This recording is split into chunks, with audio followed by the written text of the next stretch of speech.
Hello, नमस्ते, अस्सलाम वालेकुम दोस्तों।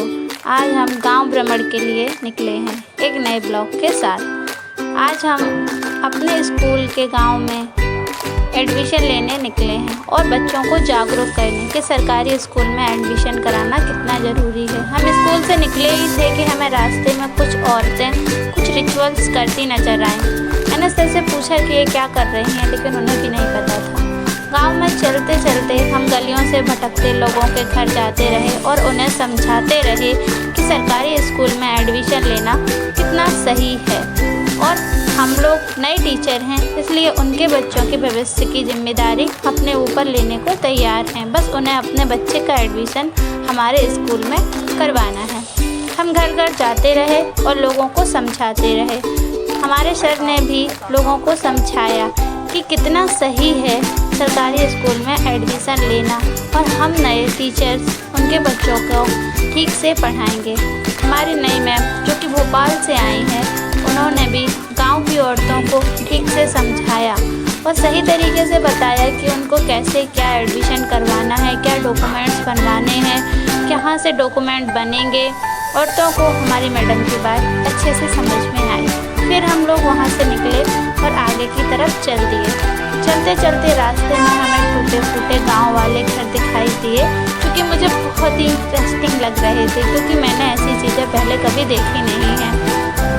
रास्ते में चलते चलते हमें एक खजूर का पेड़ दिखाई दिया। खजूर के पेड़ के आगे ही हमें गांव की आंगनवाड़ी दिखाई दी, जहां सर ने कहा कि हमें आंगनवाड़ी जाना चाहिए। हम सब गांव की आंगनवाड़ी में चल दिए। रास्ते में कुछ बच्चे भी हमारे साथ हो लिए। हम कुछ 5 टीचर्स थे और कुछ बच्चे। हम लोग चलते चलते आंगनवाड़ी पहुँचे। आंगनवाड़ी में भी कुछ काम चल रहा था। हमें जो ज़रूरी काम था, हमने वहाँ से बच्चों के एडमिशन की लिस्ट ले ली और हम वहाँ से आगे चल दिए। रास्ते में चलते ही चलते हमें एक ईंट बनाने वाली भट्टा दिखाई दिया, जहाँ ईंटों का भट्टा बन रहा था। मुझे बहुत ही इंटरेस्टिंग लगा ये देख कर के ईंट कैसे बनती है, क्या प्रोसेस होता है उसका।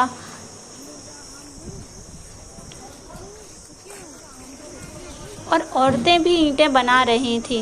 ये देखकर मुझे बहुत अच्छा लगा कि औरत कुछ भी कर सकती है। एक औरत इतनी मेहनत वाले काम कर सकती है तो वो कुछ भी कर सकती है।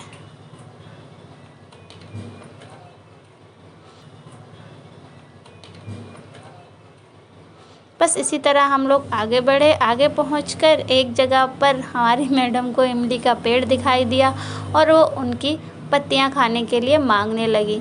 जैसे तैसे उन्होंने किसी ने तोड़ कर दी और उन्होंने खाई। सर हमारे बच्चों के साथ बैठे थे और आगे देखा हमने एक बकरियों का ख़ानदान, जिसमें सब कुछ था, दादा दादी, पापा मम्मी, चाचा चाची, एक बड़ा सा ख़ानदान था बकरियों का, जिसे देखकर मुझे बहुत अच्छा लगा। और इसी तरह हमारा गांव का भ्रमण ख़त्म हुआ। हमें बहुत सारे एडमिशन मिले। आपके लिए धन्यवाद। बाय, अलविदा। नेक्स्ट ब्लॉग में फिर मिलेंगे।